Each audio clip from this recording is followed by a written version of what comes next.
Gavin, Glakas, do you know what the old saying is? What's that? If it's not broken, break it. I love it. What are you going to teach us today? I'm going to teach people about Monet's secrets for painting with broken color. Broken color, what does that mean? Instead of painting something, a wall, table, instead of painting it one color, you paint it with different colors, warm versions, cool versions, very similar versions of the same color. And why would I do that? What's the benefit?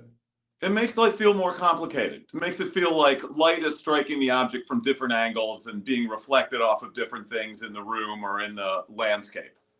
Cool. Well, why don't we get started? Let's do this. Great. It's Art School Live with Eric Rose.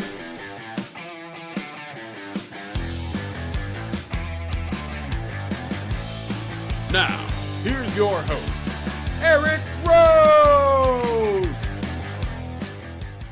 Hi there. Our guest today is Gavin Glakas. He's an incredible painter, obviously. You're going to learn how to paint with broken color today. And if you don't paint, this is a really, really important lesson for you.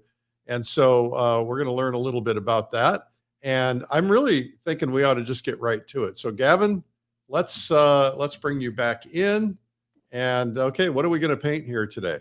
Let's do it. I'm going to do a painting of this doorway that I just encountered on a trip to Greece. And I'm really just going to focus on the door itself and the surrounding stonework. And I'm specifically going to paint it using broken color. Instead of painting the stone just tan, I'm going to paint it warm tan and cool tan. What on earth are you doing? And you're ruining everything. So I sketched it out using acrylic just a few minutes ago. It's dry already. And now I can kind of see where I'm going. I actually put a fair amount of time into the composition. It may not look that different from the photo, but I really worked that composition until I got to the point that I really liked it. And so I don't want to lose that. Are you painting with oil? I'm painting with oil. Oh, and you're painting on a panel? That's right.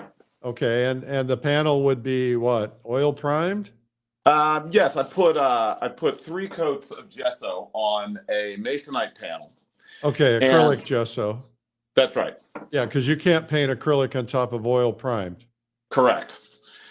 And I put some acrylic paint into the last coat so that it'd be gray. And now so instead of just tan, I've got different versions of tan that'll hopefully feel a little more believable, a little more like the complexities of real life. Real life is complicated. We want to be able to paint something believable pretty quickly. Okay, but I don't see any pink or any green in that picture. There's some green on the door, but there's not any green on the rocks. Why are you putting pink and green into your color? Well, when you study color, when you really train your eye to look at color and look for the subtle differences between the colors in, say, a rock or in a doorway or in just about anything, you find that there are areas that are a little warmer. Warm means red and orange and yellow.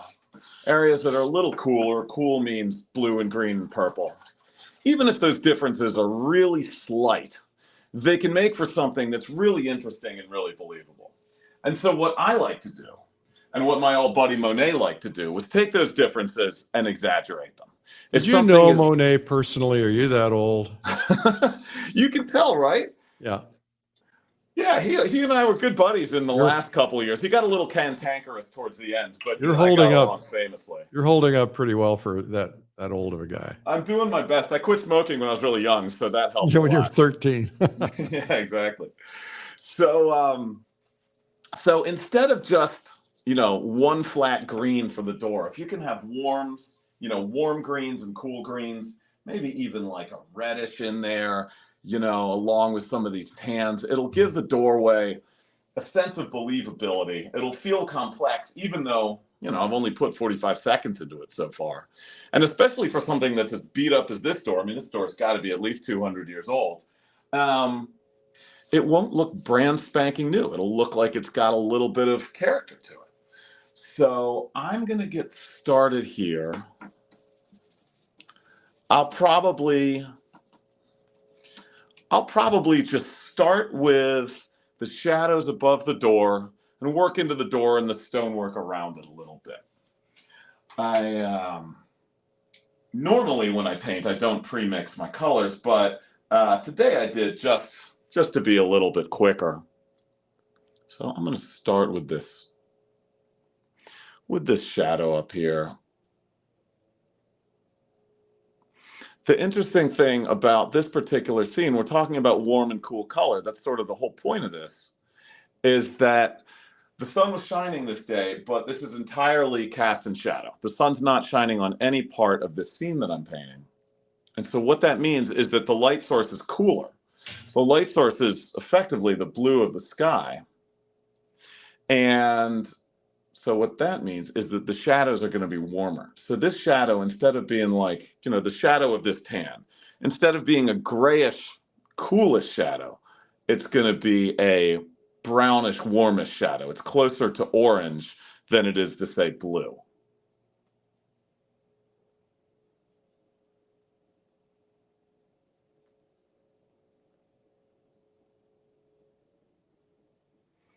It's funny, I put this green on and it was really, really vibrant. Yeah. I sort of lost a little bit of that. Yeah. I'll go a little harder here. I'm curious. I like to not put any white in my paintings until I can hold off as long as possible to avoid things getting chalky. I noticed you put white in pretty quickly. Yeah, most of these colors are very saturated. They're almost all a pure color and then white. So this color it's a combination of chromium oxide green and phthalo green and white. It's a really vibrant green, and while the white is diluting it a little bit, it's not so much that I can't take it. It's not so much that it's looking washed out. Hopefully, I mean that's my theory at least. Yeah. Okay. So just having this back and forth between warm colors and cool colors can really help not only make something believable, but as one of my teachers used to say, it gets your eye to flicker. It Say gives that you this again. kind It of gets your eye what? to flicker. It gives you Flicker. this sort of 1-2 punch of color that feels exciting and vibrant, and maybe even, gives a sense of motion and a little bit of a spark.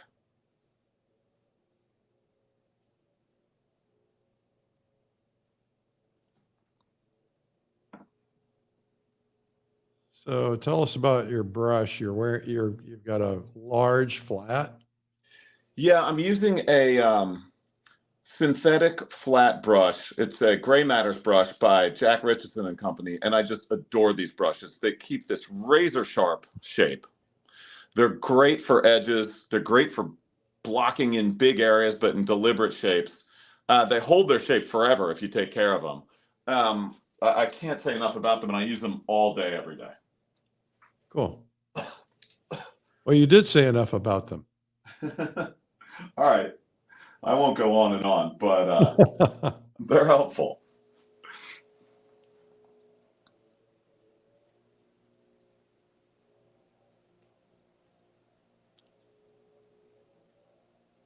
So I assume you're hoping to let some of that yellow shine through. Otherwise, why would you even bother putting it down? Yeah, in places. I also like painting into wet paint. It shows through in places. It literally sets the tone for the painting as a whole. I don't know a ton about music, but the way I think of it is that it's kind of like the key of the painting is this yellowish tannish color, and everything is kind of related to this. So if I can have one color down, it helps me figure out all the other colors. So I go, okay, this is darker and warmer than this. This is darker and cooler than this, right? If you can have something to compare things to rather than just try and kind of mix colors in a vacuum, I find that incredibly helpful. All right. Well, we have a big audience today, everybody. Thank you for watching. We got people in India, people in England, Germany. Welcome. Oh, I love it. Welcome, everybody. I'm Gavin so glad you're here. Gavin pulls them in. He's like a rock star. From your lips to God's ear, Eric.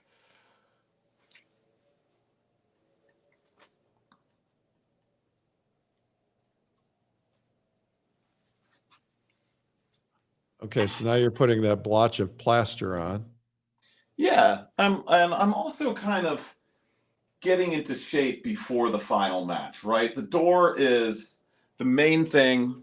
I'm going to start working on this in a second, but I want to just kind of get a feel for the way the materials are going on there. Kind of, you know, just get comfortable with the problems that I'm trying to solve before I get to the most important part. Which is the door. finish? Yeah, okay. All right. And in just about everything, I pretty much have. What did you just do?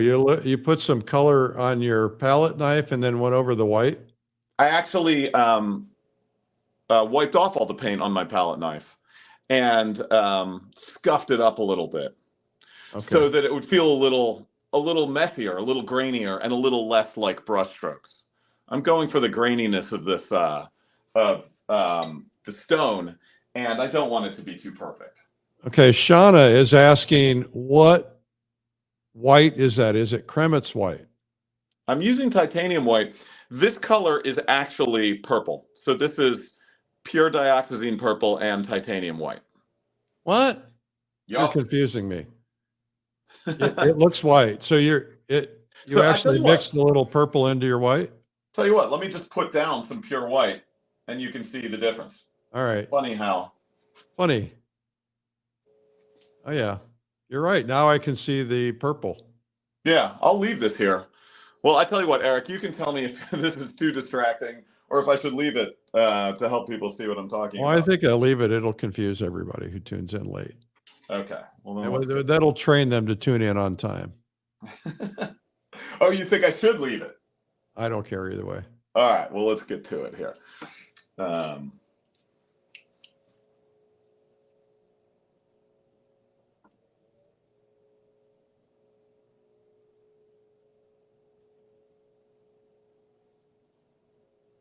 So Linda Marie Crabb says that it looks like a door. She lives in Italy. She said, it looks like a door in Italy. I love that. Well, I'll tell you what, this door, I believe, was built by the Venetians. I found it on the island of Naxos a couple weeks ago. I was teaching a workshop, and Naxos was administered by Venice for hundreds of years. They built a lot of really neat buildings. And so this door probably was built by Italians, if not, you know, physically in present day Italy. All right. Learn something new every day, don't you? I like this art thing because you have to learn about all of it, right? This art thing. I wonder if it'll last. Well, we're going on a few 100,000 years so far, so, you know.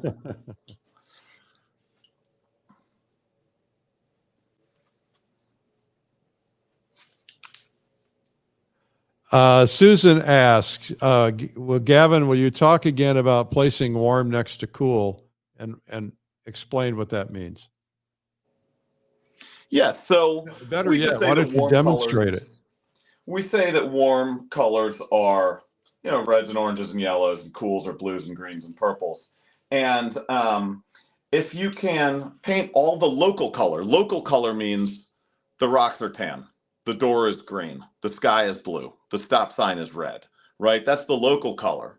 If you can paint each local color with slightly warm and slightly cool versions of that color. So I've got all this tan, but some of the tan has a little green in it. Some of it has a little bit of red in it. Some has a little bit of purple in it. It'll make things feel more exciting, but also more believable. I hope that answered your question. Good. I used to, when I was taking classes and learning how to paint, I had these two great teachers. I studied with Danny Dawson and Robert Liberace. And I noticed that color's too light. I noticed that it was really Sargent who made me think of it. I mean, I'd always seen artists who used all kinds of crazy colors, and it seemed very like Monet, you know, and it seemed almost, when I was younger,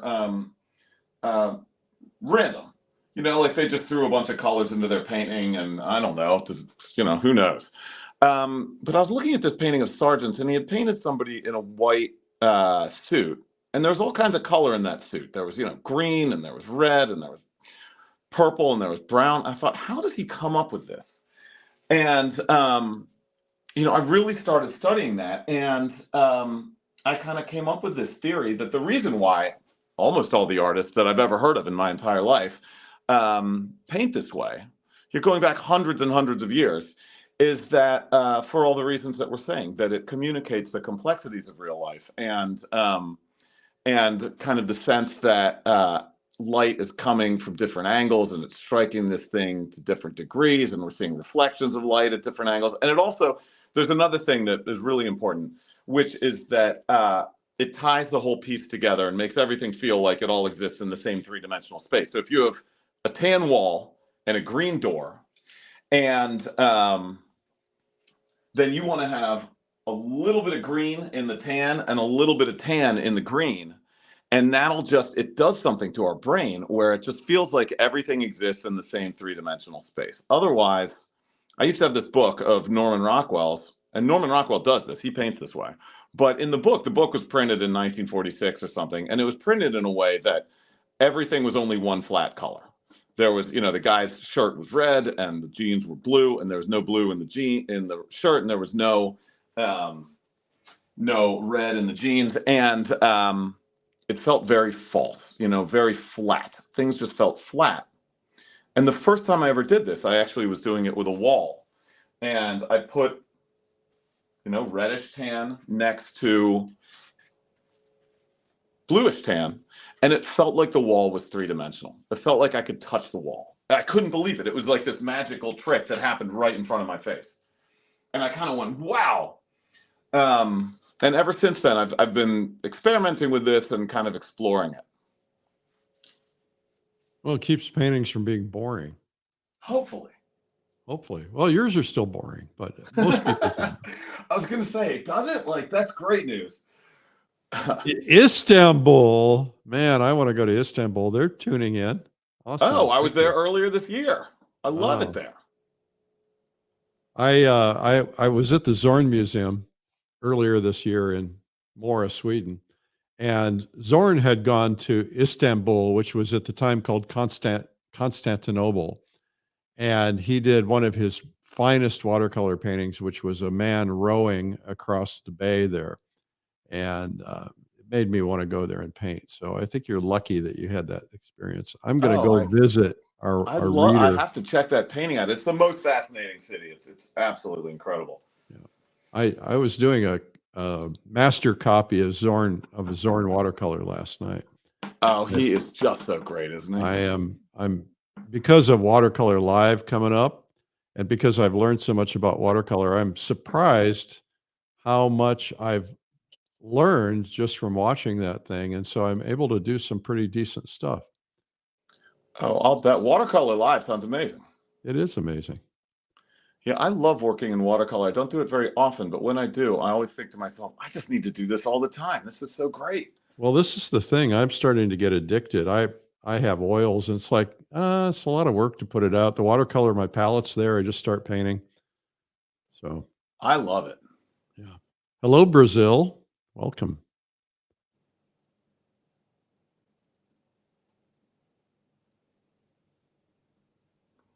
It's starting to look three-dimensional and believable. Good. And it's not boring. Thank goodness. Yeah. Susan Hunter Guys says, if you store your oils in the freezer, they're always ready to go. Yeah, I know. I'm not that good. I'm not that smart. Not that good. That is helpful, though. There's no better feeling than coming back on Monday morning and having all those paints that you mixed. Yeah. Just soaking wet and ready to roll. I went out to the studio at 10 o'clock last night. Everybody else went to bed. So I went out there and said, I just need to paint something. It's like, I don't want to put my oils out. So yeah, I could have just pulled them out of the freezer, but I don't have a freezer in my studio. Guess I need one. Well, there's this thing called Craigslist. And you can get one of those little dorm room beer fridges for $50, and that's what I got. Facebook Marketplace. Say again? Facebook Marketplace. They have pictures. Yeah, I mean, this was a while ago, so I may have. I You got to keep up with the times here, Gavin. Oh man, boy, is that right. I will introduce you to my wife, and the two of you can have a nice long conversation about how I need to do that. Yeah, I'm sure she's constantly informing you. I know mine is. Very helpful. She's very helpful and wonderful. Yeah, that's right. One thing I'd like to communicate to people, I'm constantly yelling at my students about this, is how important it is to mess everything up constantly. Just get over your worry about making mistakes and screwing things up. Just do it, mess things up, make it part of your process. You're going to screw everything up anyway, so you might as well embrace it. That's a very important lesson, because if what you're working on is precious, then you've worked on it and you feel really good about it. You need to get in the habit of messing it up. Oh, 100%. I totally agree with that. I remember I had a teacher, and she told me to change something. And I said, well, I like it this way. And she goes, well, you're not supposed to like it. And she was absolutely right. You always want to strive for better. And if you're too worried you're going to mess something up, you're not going to take chances, and you're going to stop learning. Yeah.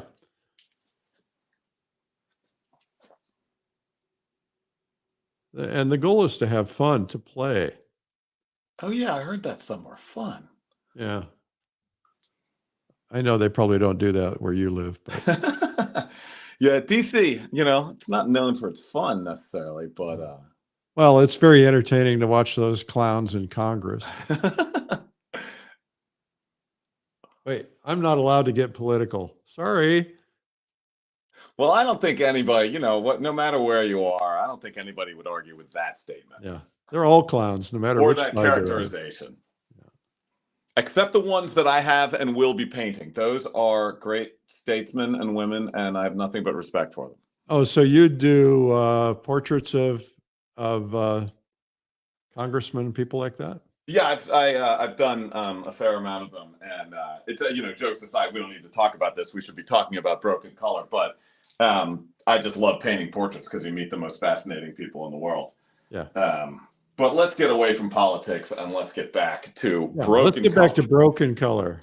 All right. Let's do it. Okay. All right. So finally, getting to work on this doorway. It's the way that when I paint portraits, I start usually with the person's forehead, so that I can kind of make some mistakes and ease my way in, and be in fighting shape by the time the real work starts. And you'll do broken color on portraits too. Oh yeah, everywhere.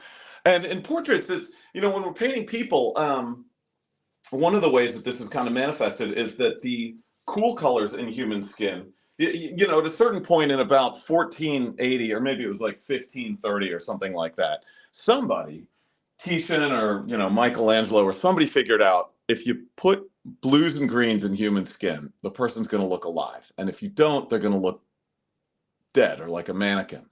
And those blues and greens, once you start putting them in, they all go in the same place. They go in the transitions, that area where the form is turning between light and shadow. And it's amazing how much people come alive when you put blue in their skin. You'd think that it would just ruin everything. But it makes for a fantastic effect. And it's sort of the same as if you're painting a tan wall. Use some warm tan, some cool tan. Well, I'm painting a nude, a Zorn nude, and trying to do exactly what he did, except I'm copying an oil in watercolor. And I noticed he had a lot of lavenders in the skin, which I had never had considered, and it's wonderful. Isn't that amazing when you copy work from people? You go, how on earth did they come up with this decision? And then it really works. And then, at least for me, and I'm be curious to hear if this was the case for you, then you start really seeing it in real life. You start seeing lavender in the model's skin, and you go, well, how about that? Yeah.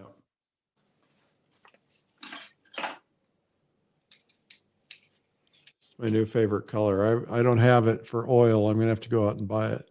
Oh, yeah? But you have it with watercolor, huh? Well, yeah, the watercolor people send me stuff all the time, and there just happened to be a lavender in there, and so I grabbed it. Yeah, I think it's so important to experiment, to try out colors that you haven't used before, to go, I've heard about this, or this just looks nice, or this is on sale, or whatever, and grab some extra colors every time you go to the art supply store, so you can kind of permanently stay out of your comfort zone. So I came up with a new rule last night for Oh, I love me. this. I don't know if I'm going to stick with it or not, but I said to myself, I was painting this copy of this woman, this nude on a rock next to the water, and there's a sky, and the sky is just filled with broken color, and it's not all one color. And I just said to myself, skies are boring. We're all painting the skies the same way, blue. So I just said, I'm not going to do any blue skies for a while. I'm going to force myself to do other color skies just to keep things interesting, no matter what I see. That is a great rule. A, just to break out of your comfort zone and experiment and try new things. But B, I mean, it just gives the whole painting such a different feel when the sky is some color other than blue. I mean, I think it's really amazing. Well, and if you look at the paintings that really are outliers that stand out, people are always trying to do something different. It's not, it's not just the routine. I mean, I love plein air painters, as you know, and I love plein air painting. And you go to my events or the convention, a lot of these things, everybody's kind of doing a lot of the same stuff, which is fine. And especially if you're learning it. But at some point, it's the ones who stand out are the ones who break all the rules. Totally, totally, totally. Always have to remind myself, we're past the point where the rules apply. Break those rules. You got to learn the rules before you can break them. Yeah, yeah. And then they're just there to be broken and played with and toyed around with, and so that you can have fun. If you're not having fun, you shouldn't be doing it. Couldn't agree more.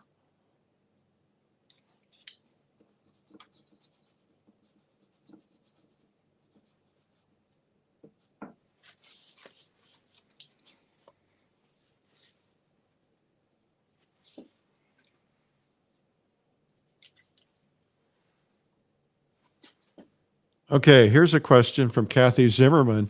Are most buildings pretty vertical and straight? Because my camera tends to skew the lines. I can address it, but I know you can too. Hey, Kathy, how are you? So most of them are. And then there is when it comes to, what we call linear perspective, we see, depending on how far away we're standing from the building, and how tall the building is, we see those vertical lines appearing to converge as they get higher and farther away from us, because say the building is 50 feet wide, 50 feet is going to look larger along the bottom of the building and smaller along the top of the building because we're closer to the bottom. So they, in real life, may appear to converge, and then the camera will distort that. So, that's why we have these photos of buildings that look like they're tapering in. Well, that's one of the problems with painting with photos, is that when you learn to plein air paint, you overcome some of that. You also, every camera has distortion factors. The camera manufacturers have a lens, which is a 50 millimeter lens. And if you, and they've set that, so if you take a picture at 50 millimeters, it typically doesn't distort. But the minute you start zooming in or widening, it distorts things. And so when we take pictures with our iPhones and we zoom in, we're going to get a distorted image. And people will see that in your paintings if you copy directly. It's very subtle. And I had a Russian master visit me one time.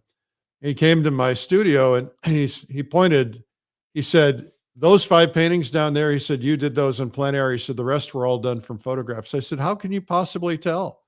He said, because they're distorted and the colors are wrong. So that's why plein air painting is so important.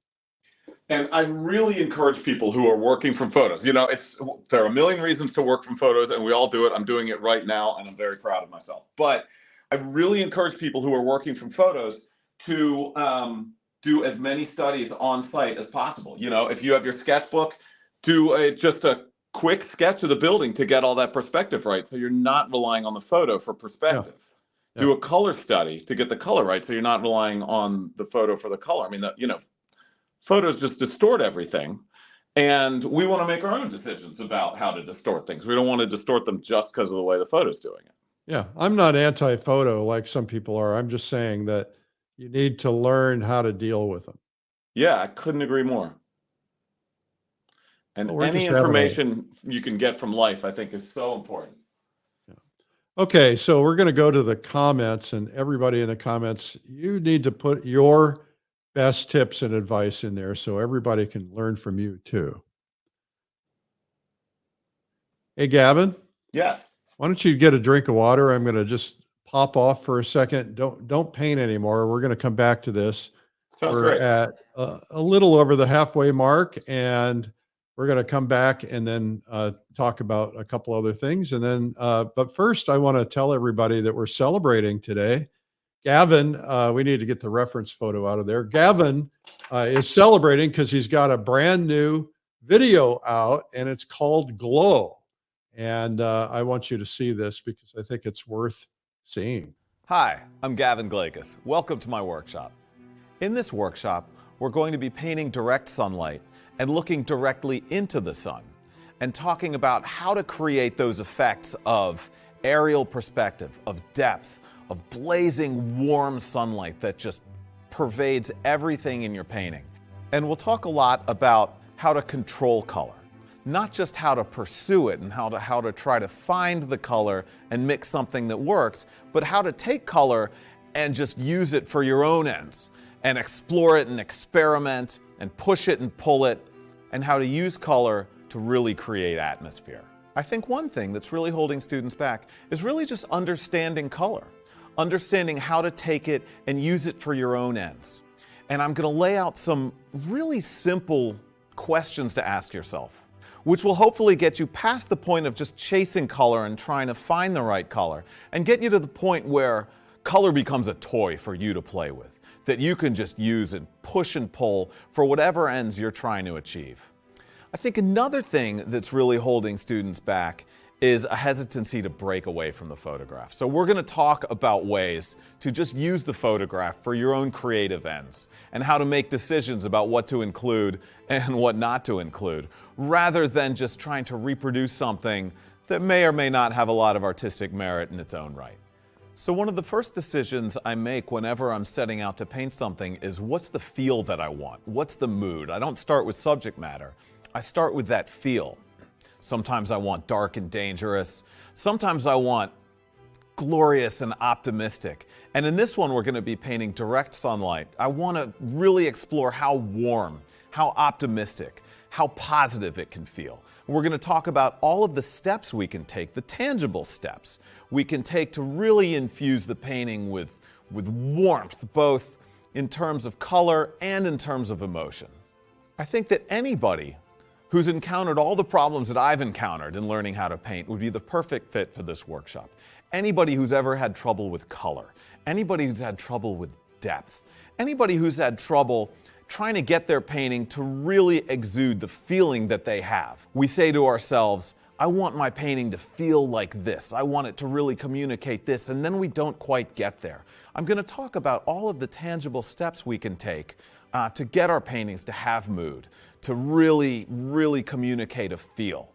And I'm going to be talking about how to break away from the photograph and to use the photograph just as the first step on a much longer, much more creative, much more exciting journey. If I want to turn people loose and help them really execute their ideas. So join me on this adventure and we'll get into how to deal with sunlight and color and depth and atmosphere.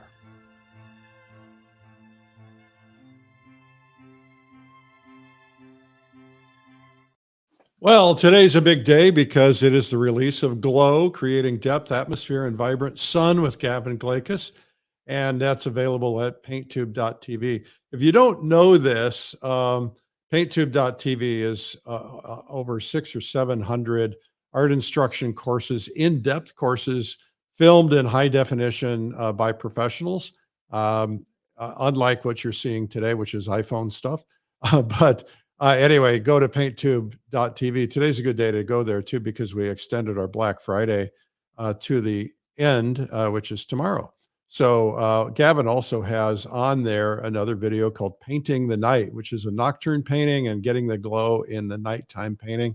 So you want to check that out. If you are not used to this program, if this is new to you, we're here every weekday at 12 noon. We have all kinds of art lessons. We have hundreds of art lessons that we've done since the beginning of COVID. We've been on since the beginning. And we would love for you to subscribe to help us get our numbers up. We're at about 117,000, but we've had literally millions of views. So subscribe on YouTube. Just go to Art School Live. What else do I have to tell you about? Oh, the one thing that's happening is we are going to Japan on a plein air trip. I do one exotic trip a year, and I try not to repeat places. I did because of COVID. I had to repeat because we didn't have time to do site planning and stuff like that. But the next trip is Japan, and it had sold out within 5 days because it's a small trip. It's an intimate trip. We're not taking more than about 30 or 40 people. And we sold out, and I've been trying to get more and more seats. And our travel people are like, no, it's cherry blossom season. We can't open up any hotels. Well, somebody somewhere along the line canceled some hotel rooms, and we had 2 people who got ill and had to cancel. And as a result, we opened up 7 rooms. I sold 2 of them this morning. I sold 1 of them yesterday. I think probably there are 4 left, maybe 3 left. And this trip is going forward. And today is the last day you have to work on this. Tomorrow is the deadline, November 30th. We're cutting it off no matter what. You cannot sign up after November 30th because we have all the travel stuff that we have to get done. So go to pleinairjapan.com and find out about it. It's a really, really wonderful bucket list trip. And what we do on these trips is we sightsee, we go to great meals. This is all inclusive. You just have to pay your airfare plus our fee. And, we do all the transportation. We set up all the painting. We paint pretty much every day, but we're also going to do a lot of really cool experiences. We even have a calligraphy class that we're going to do. So that's kind of cool. So anyway, that is something you might want to consider. Also coming up is the Plein Air Convention in Cherokee, North Carolina at the Great Smoky Mountain National Park. We're going to be painting the park and the Biltmore Estate. And I learned yesterday that this is on track. If our numbers hold up, this is on track to become the biggest plein air convention ever. The problem is the limitation on seats. And so right now, as of yesterday, there were less than 64 seats left to the plein air convention, which most people don't even think of signing up for already. And it's in the east. It's east of the Mississippi, so a lot of people can drive. Maybe that's why there's so many people are going. But we're finding in the last year, really, since we started doing this program, everything sells out twice as fast and sooner. That's because of you guys, so thank you for that. We also have, what else do I want to tell you about? We have Adirondacks are coming up. That's my painter's retreat in the Adirondacks I do every June. That is about 75% sold out already. That's at paintadirondacks.com. And Fall Color Week is already at 50% sellout for next fall. And that sold out early this year. So it's like, this is good. I mean, I like this. Thank you guys for making that happen. And last but not least, one of the things that's really cool is we have Watercolor Live coming up in January.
You know, there's no such thing as a magic pill.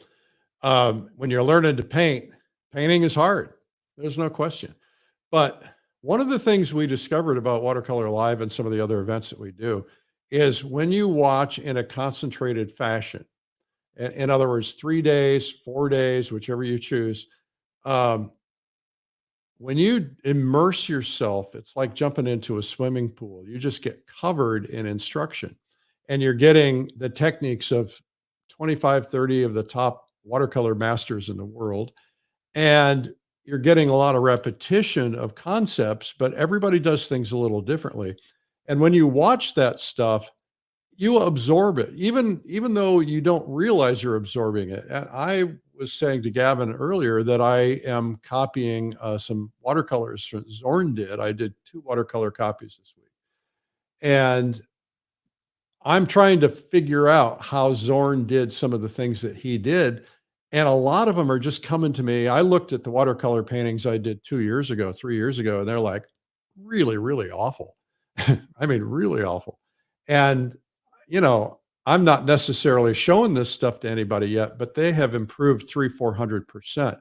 And I think it's just because I'm in Watercolor Live and I'm absorbing that, getting good instruction. So you might check it out, Watercolor Live. You know, go if you want, no pressure, but check it out at watercolorlive.com. Now we're going to go back to Gavin and we're going to finish this door. All right, Gavin.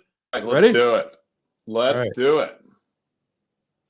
So it's nice to get away from something for a little bit. You know, you kind of you can kind of get a sense of what's working and what's not. Even though I'm painting the door and I'm not so worried about the rocks, this is still a bit of an eyesore over here. So I'm just gonna fix up this little bit, and then I'll get back to the main thing. And that's kind of that's sort of the way I hope to be able to paint, which is organically. You know, you're working on one thing and then you get kind of sidetracked and you go off and handle that. And then you come back to the thing you're trying to do, but then something else, either some problem needs to be solved or you just get interested in something. And before you know it, you're not doing it in order. You're not following the rules. You're just kind of doing what needs to be done. So that's what I'm up to now.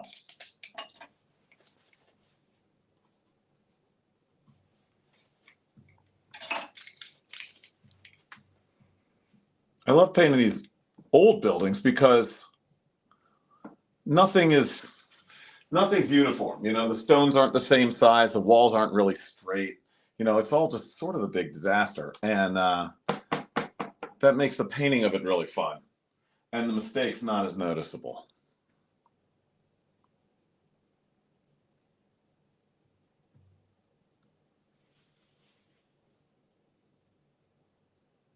You ever have bad days where you just think, I'm going to give up painting?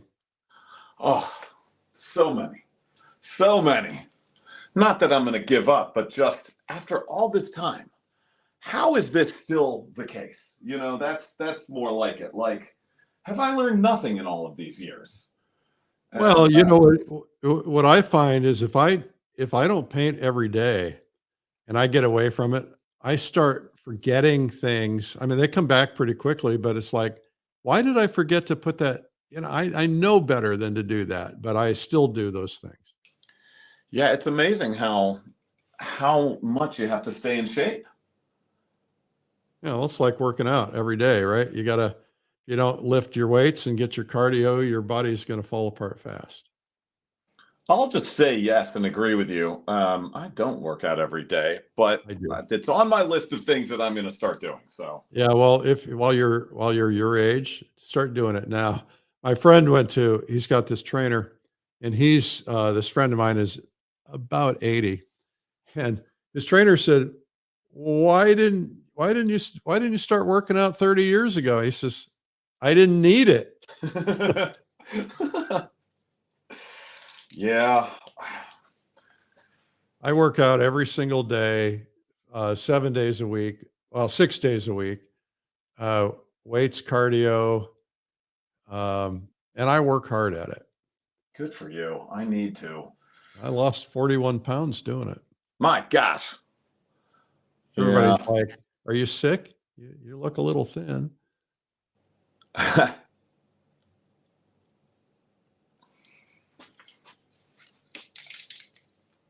I'm 9 pounds away from my goal, so I got to get a little Good for further you. along. Yeah. Oh, so now you're deconstructing what you just did. Yeah. Yeah, I do a It lot really of that. does give it more life. Thank you. I do a lot of kind of going in and out of things, and that's something that I think when I see students, they're really hesitant to do that. I remember having this feeling like, well, if I've put paint down in a certain area, it must be finished, and then not wanting to mess it up. I think it's so important to be able to just go in and out of things, and in terms of focus, in terms of kind of sharpness, kind of bring them up and then take them down, and then a little more here and a little less there, and make the whole thing an evolution rather than, okay, I finished this window, now I'm moving on to the next one.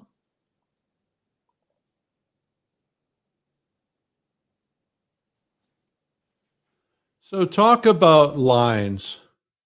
One thing that you do that I think is a really important lesson is your lines are not perfect. Yeah, they could be. I could do it all with a ruler and then take a very small brush and paint in perfect lines. But, I love digital art. I genuinely do. There's so many digital artists that I think are really creative. But I could do digital art if I wanted to.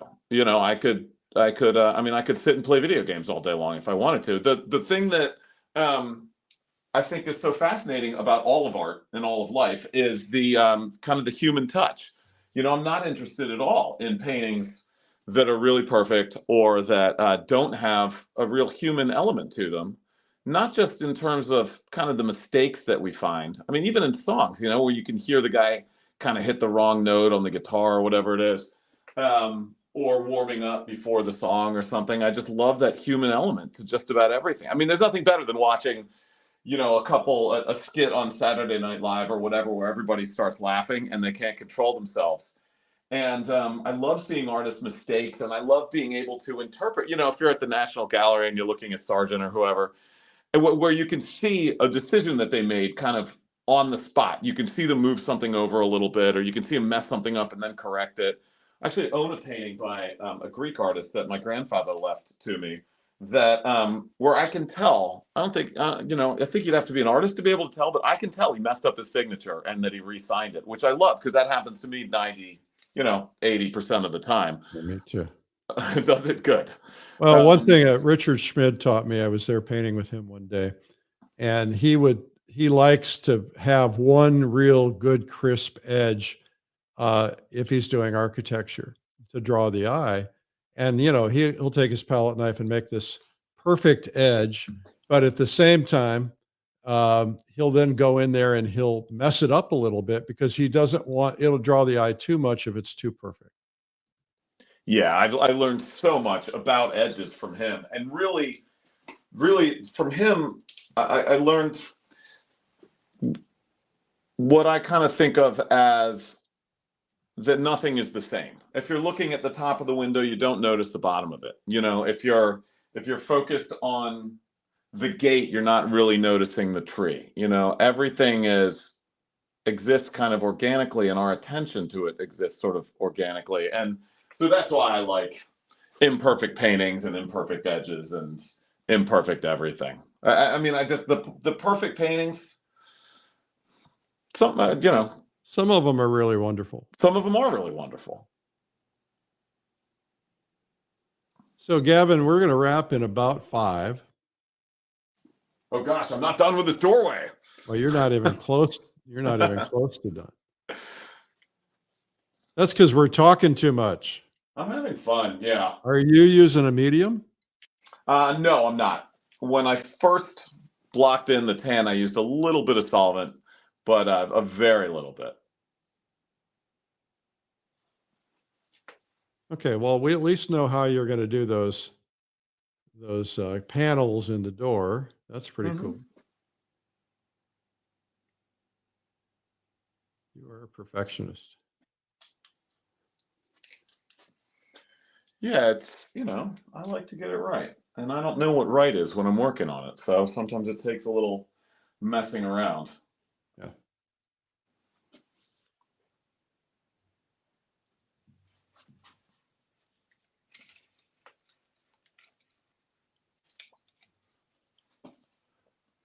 It's interesting because each one of these things is different. You know, it's not just the same panel over and over and over again, Right. which makes it interesting.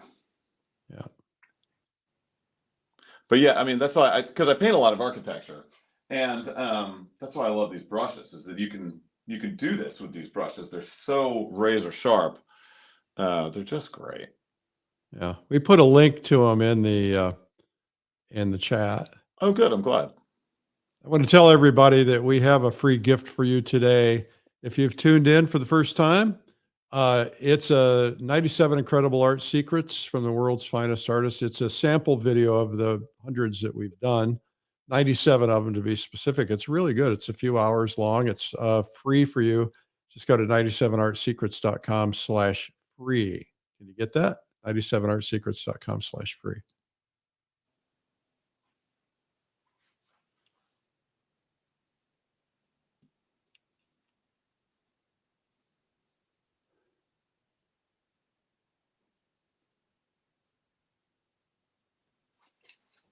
Nice. Nice. So you guys leave a comment about what you think about this painting so far, especially if you watched it develop, because to me, it's really become very three-dimensional. It's very believable. My tendency would have been to make those browns or those darks too dark, I think. Yeah, the nice thing about staying in the middle tones is that I can always go darker, which I very well may do in here. If it's not, if it's not dark enough, and this is really only this is maybe a 7 out of 10, if that. But I like to I heard an artist once say, save your powder. I like to kind of save my powder for later on if I need it. Well, that's a good lesson in life too. Yeah.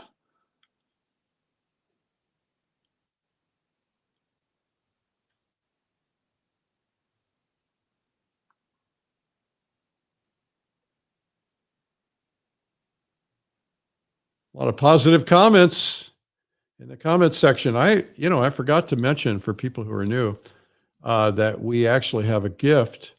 We have a prize, and the prize is an easel brush clip, which, by the way, we're selling a lot of for Christmas. I think we're going to run out. You clip them onto the side of your easel. You keep your brushes handy. Anyway, the prize, if you leave a comment today, we will pick someone, even if you're watching in replay, and we'll pick a winner. The winner of the last prize is Linda in Texas. I don't know Linda who. All right. Am I eligible for this prize? No. Darn No, it. you're not. No, you're not. Well, unless you leave a comment. Well, yeah, that's what I'm saying. No, if you don't have an easel brush clip, I'll send you one because that's the kind of guy I am. Wow. You were so hospitable to me in Texas when we were making the video, and I really appreciate that. So thank you. You mean we didn't give you an easel brush clip then? It's possible that you did, but I don't think so. So I would really appreciate that. Thank you.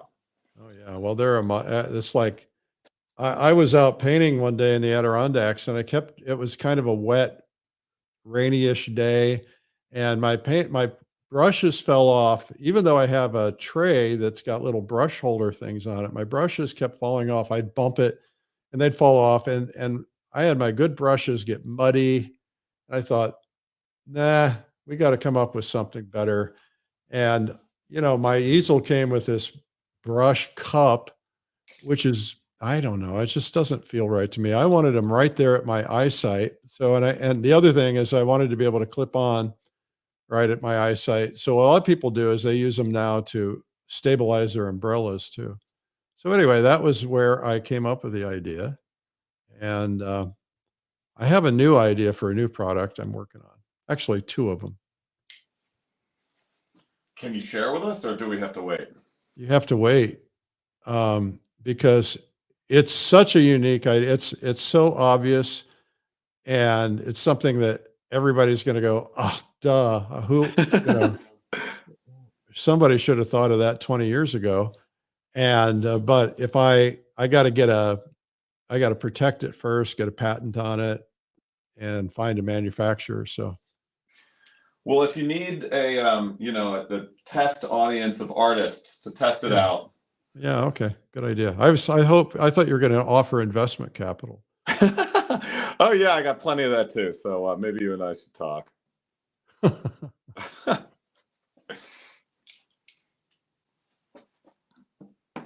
See, that's too light. But now, too dark. But I'm now going to scold you. Stop putting paint on your fingers. I know. I should be wearing gloves. Oh, I usually do. So my mentor painted with his fingers his whole life, and I kept giving him a hard time about that. And I knew nothing about all this stuff. I know a lot about it now. And he did it his whole life. He ended up with 250 tumors in his liver, Oh, and they said it was directly attributed to painting with his fingers. shoot. Well, I normally do wear gloves. I am glad you told me that because But you wanted to look cool on TV. Yeah, I get it. Darn it. Am I that transparent? Well, Okay, well, we're going to end this. Gavin, why don't you come back on camera so everybody can see what a good-looking guy you are. Oh, that's awfully nice. Hang on one second here. Let me turn it around. So our guest today is Gavin Glakas, and congratulations, Gavin, on your new video. That is pretty cool. Thank you. I'm You really did your thrilled first about video with us painting the night, and your new video is called Glow, creating depth, atmosphere, and vibrant sun. And that's going to sell well, I know. So congratulations on that. Well, thank you for everything, Eric. I'm thrilled about the videos, and I'm thrilled to be here with you today, and I really appreciate all of your help. Well, you can come back anytime. You're one of our most popular guests, and you're a great teacher, and we love having you. You're also a pretty nice guy. Well, thank you. I could say the same to you. So thank you very much, Eric. All right, man. Thank you so much. Okay, take care. Okay. Well, our guest today, Gavin Glakas, and what a really terrific demonstration. Now, what I want to tell you guys is if you're watching this stuff and you're not doing it, you're messing up big time, right? Because if you watch it or you paint along, or you watch it later and you paint along, and you try these things, you are cementing these concepts in your brain, right? And if you're watching it for entertainment, that's okay because you're going to learn and retain a lot of it. But the more you practice it, the more you try it, the more it's going to be there for you. And I would like to know, while you're here, while you're in the comments, I would like you to go into the comments right now and tell me what it is that you like about Art School Live. In other words, why do you watch? What is it you do? Is it because you like to be part of the community? Is it because you want to learn something? Is there some need you're fulfilling? I'd like to understand that because it's, I don't know, be pretty cool. And thank you for being here. Remember, subscribe on YouTube. Just go to Art School Live or search my name at Eric Rhodes. And we would love to do that. And give me a follow also on Instagram, Facebook, Twitter, X, etc. And make sure you get Gavin's new video called Glow. And you can get that at painttube.tv. And by the way, painttube.tv, you can watch on your big screen TV. You can watch on your app, your iPad. I just got this giant TV. No, I didn't get it on Black Friday, but I got this giant TV, the biggest one I could buy. And I love to watch these videos because we do them in high definition. And so I can see those brush strokes really, really, really good. And so we have an app on Roku and Apple TV and Samsung and all those different things. And so it's like so cool. So if you have any of those things, Apple TV, Roku, etc., Amazon Fire, go in and search for painttube.tv, put that app on your TV and then go in there. There's some free stuff in there. And then there's also stuff you can purchase. We have hundreds of interviews and lots of other things in there. So it's really cool. Thank you for tuning in today. And as we get closer to the Christmas season, let's bake some cookies together. All right. Take care. Bye-bye.